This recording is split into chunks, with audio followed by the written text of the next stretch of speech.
Mas eu e a minha esposa, a Francine era ateia, Vilela. A Francine era ateia. Não acreditava em nada. A Francine é uma serva de Deus hoje. Uma advogada bem sucedida. Ela é advogada também de defesa médica. O escritório lá dela é um escritório muito conhecido. Ela é uma excelente advogada. E nós começamos a orar para Deus. Para onde que eu ia ir. Só que eu sou um especialista, tá entendendo? Eu já era especialista. Eu tinha experiência, eu trabalhava já em outras cidades, eu tinha um hospital que eu trabalhava numa cidade, não vou citar o nome aqui, que eu era o procto referência. A tendência seria ficar lá. Ou lugares muito maiores, Vilela. Um proctologista chega em Londres a hora que tu quer, Vilela. É mesmo? Tem trabalho. Vilela. Tá falando com um coloproctologista, tá? Não é qualquer um. Se tu chegar agora aqui em São Paulo e tu abrir teu consultóriozinho ali, não precisa fazer nada. As pessoas podem pedir, doutor, abre consultório em São Paulo, toda hora me pedindo. O que mais me pedem, me consultório em todo lugar aqui, assim, né? É que eu não tenho tempo nem de tomar lá na minha cidade, lá, porque vai todo mundo pra lá, tá? Pra qualquer lugar. Ah, vou pra Paris. Eu entro como coloproctologista, sempre. Especialidade elitizada, tá entendendo? E nós começamos a orar. Pra onde nós iríamos? O meu pai dizia assim pra mim, tu vem pra qualquer lugar, tu só não vem pra um lugar. Qual? Rosário do Sul. Ué? Porque meu pai é urologista, só que assim, Vilela, ó, quem conhece o Dr. Clóvis Lemos, muito bem sucedido. Ele foi numa época pra lá que não tinha urologista em 10, 15 cidades. Quase toda a família uro. Eu só mudei pra Procto na residência. Eu ia fazer uro toda a minha vida. Desde o meu primeiro semestre eu ia ser mais um uro na família. Graças a Deus que eu troquei. Eu adoro minha especialidade. Isso, não vem pra cá. Então meu pai, se tinha uma pessoa que poderia me dizer, meu pai, primeiro, meu pai, ele me ama, ele queria ter o filhinho dele por perto, certo? Claro. Todo pai quer o filho por perto, certo, Vilela? Claro. Tá? Só que ele, por entender e me amar, ele dizia, não vem, porque aqui não tem campo para um proctologista. A cidade é muito pequena. Aí eu e a Francine estávamos orando. E a minha mãe, dona Sônia Lemos, eu até me emociono quando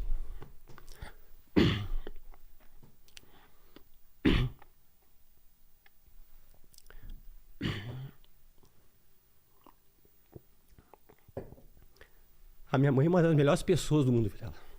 O coração dela. Ela chega a parecer boba de tão boa que ela é. Não sei se eu conheço alguma dona Sônia Lemos nessa vida aí.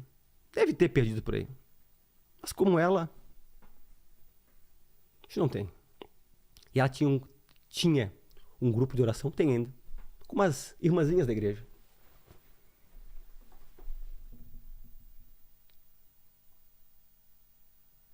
E eu disse pra mãe, mãe, coloque em oração pra onde que eu tenho que ir.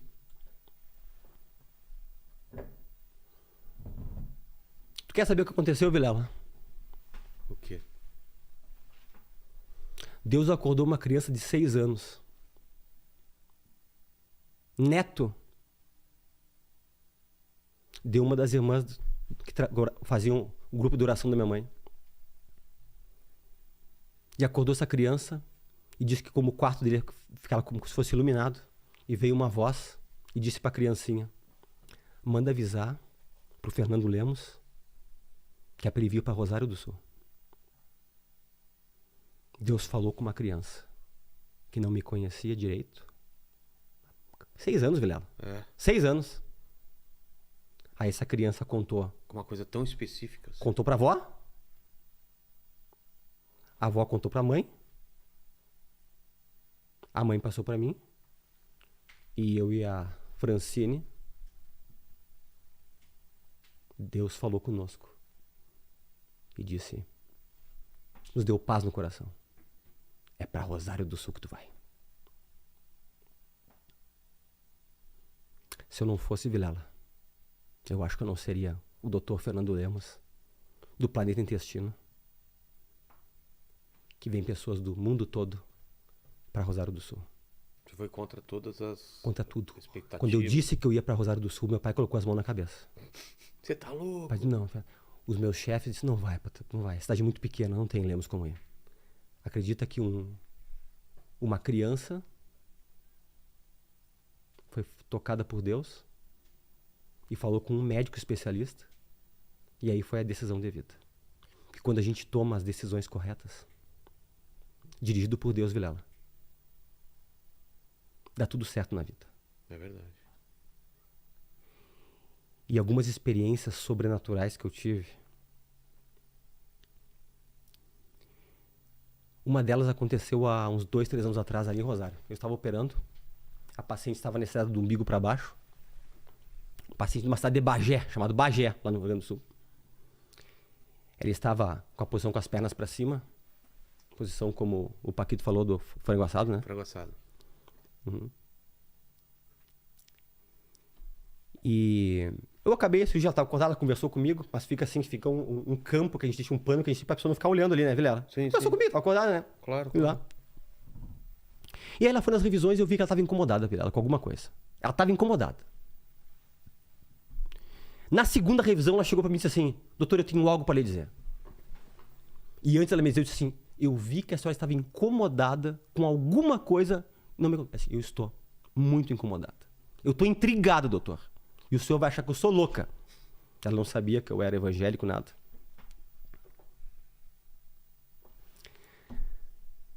Ela disse: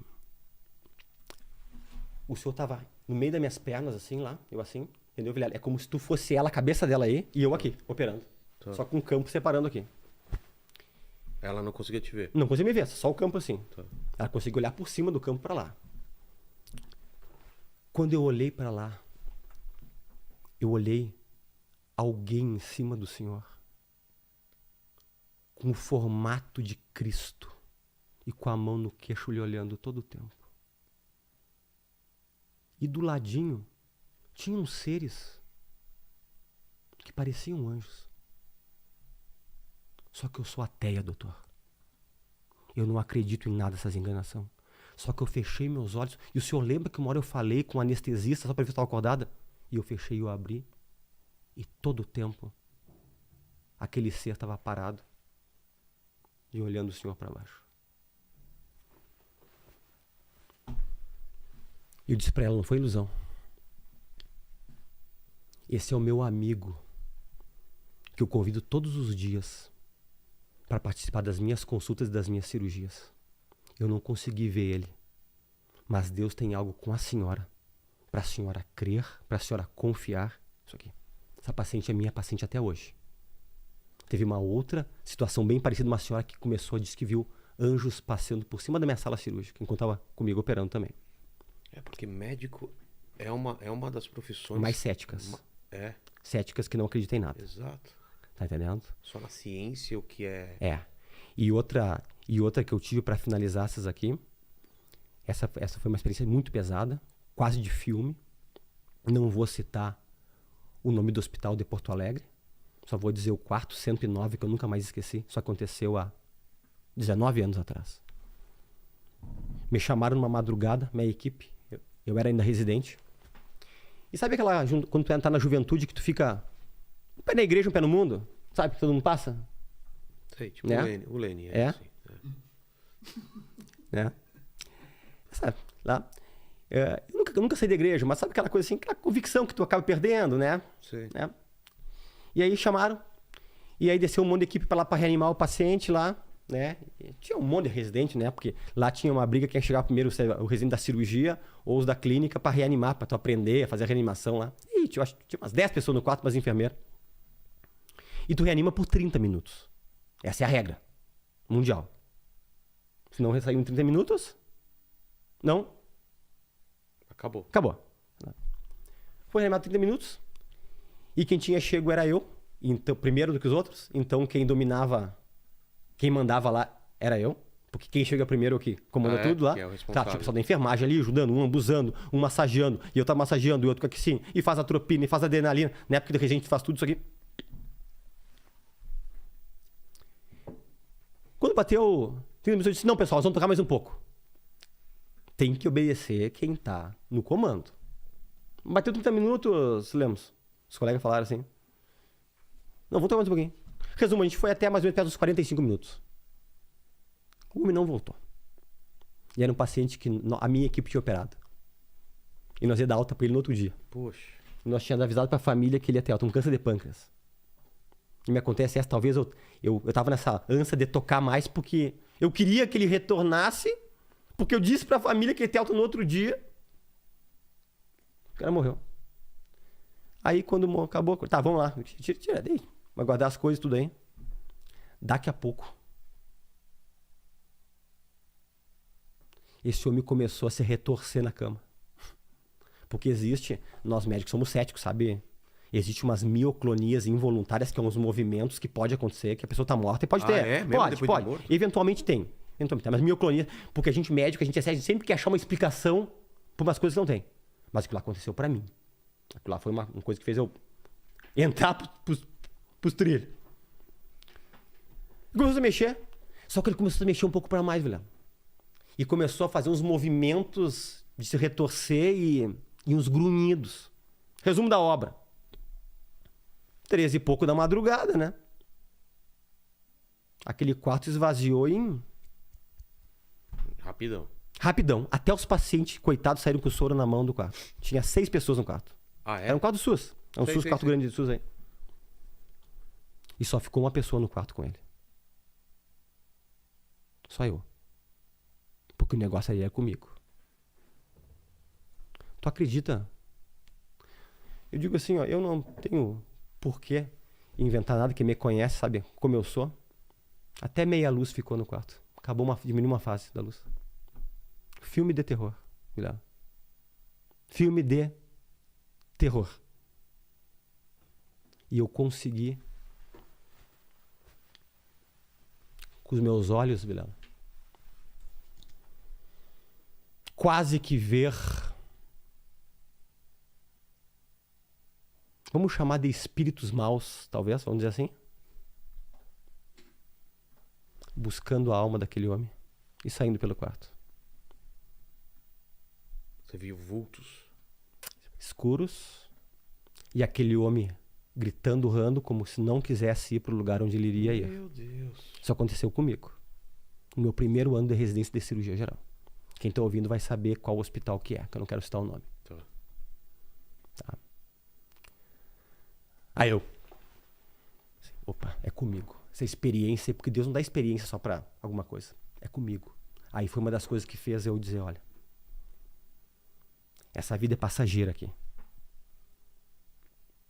Depois daqui, tudo tá recém começando.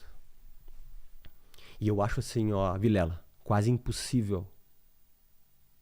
Eu não consigo entender como é que médico não acredita em Deus. Não consigo entender. É impossível, Vilela. É impossível. E a maioria dos médicos não creem, Vilela. É impossível tu pensar que tu pode engolir uma coisa e aquilo lá ter uma digestão tão perfeita e não apodrecer dentro. Ou eu te beliscar e milésimos de segundo subir até o teu cérebro e vir pelo ramo eferente te dar novamente uma sensação de dor e tu te arrepiar e dar nova adrenalina. É uma coisa tão perfeita, coisa impossível. Então eu tô tendo apenas muitas experiências. Mas esse cara, o que deu? Você foi embora depois? Quem? Vultos? Ele morreu. E ele pegou, depois que aqueles vultos se aproximaram dele, saíram como se fosse por uma janela de madeira que tinha ali. Eu me lembro até onde bem era a porta ali. E aí ele parou. Ele morreu, acabou tudo, aí morreu. Caramba. Buscaram a alma dele. Porque a eternidade é uma realidade. Vilela, quem já viu muitas pessoas morrendo, eu já vi. Todo médico já viu. Qual é a coisa Vilela, que é comum a todas as pessoas que Vilela, morrem? assim, ó, é muito... Tu já foi em velório? Já, claro. Já foi? Velório? Já. Ok. Você não tem uma sensação de soltar o boneco ali? É. É muito estranho. Eu não consigo entender como é que médico não é pessoas mais devotas a Deus do mundo. Vilela, quando tu tá ali com uma pessoa ali, ela morre na tua frente... É como se... Tu vê que ali foi só o corpo que saiu. Chave é uma chave. O corpo saiu. Pô, alma e espírito são eternos, cara. Estão ali. Tá entendendo? Só que aqui... É aqui nessa terra que a gente decide tudo. Não tem brincadeira. Talvez eu tô aqui também pra dizer isso aqui. Não tem brincadeira. E eu não sou alguém de brincadeira. Eu levo minha vida muito, muito a sério. Eu não, em hipótese alguma, eu coloco os meus méritos. Eu em primeiro lugar. e não ter falo da boca para fora. É Deus que tem um propósito de querer fazer chegar pessoas lá. Porque eu atendo pessoas de tudo que é criança, Vilela. E o médico tem que atender tudo que é criança. Não brigo, não discuto, mas ninguém bem capacito tudo. Mas tem muitos casos que entra oportunidade e eu sinto, é para falar para essa pessoa. E geralmente quando eu sinto isso de falar, Vilela, porque eu não tenho nem tempo na consulta, é tão rápido, né, Vilela, as consultas. E isso que as minhas consultas não são rápidas. A pessoa diz, pô, eu precisava ouvir isso aí. Ou, eu tô isso, eu tô aquilo. Aconteceu agora. Com um dentista do Canadá de Toronto, conversando comigo, uma telemedicina agora. Ah, é? Agora. 2 semanas atrás. Fui falar uma coisa pra ele e disse. Eu falei, teu problema não é doente, cara. Teu problema é outra coisa. E um cara muito culto conversando. Ele disse, eu sou desviado, eu luto contra isso, é isso aqui, e aí, isso aí. Mas eu incentivo a todos a tentar conhecer. Não falar, não ter o pré-conceito, né? Em relação a esse assunto aí.